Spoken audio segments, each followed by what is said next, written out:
তো আজ আবারও চলে এসেছি আমরা পান্ডুয়াতে, হুগলির মধ্যে পড়ে পান্ডুয়া। তো এখানে এসে কিছু দেখার দৃশ্য পাচ্ছি, অনেক কিছু দেখার দৃশ্য পেয়েছি। যাই আমরা এখানে কাজ করছি। আজকে আছে 590 ওয়াটের প্যানেল, এটা 3.3 কিলোওয়াটের সেট আপ হচ্ছে। 590 ওয়াটের বাইফেশিয়াল, আমরা 5 পিস প্যানেল ইউজ করছি এখানে।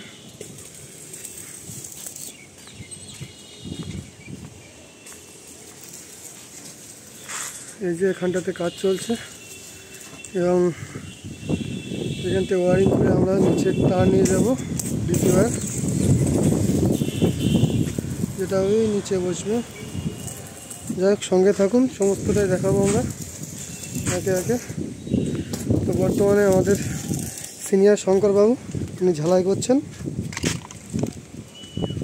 এবং আমাদের ম্যানেজার।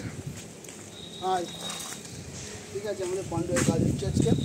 আমাদের শঙ্করবাবু ঝালাই করছে আর পল্লববাবু এখন বর্তমানে পরিচালনা করছে, ক্যামেরাম্যান ফটোগ্রাফি করছে। আর বর্তমানে আপনারা সবাই ভালো আছেন, ভালো থাকবেন। আর আমাদের শঙ্করবাবু খুব গরম লাগছে, যদি একটু মোটামুটি একটু নর্মাল হয়েছে।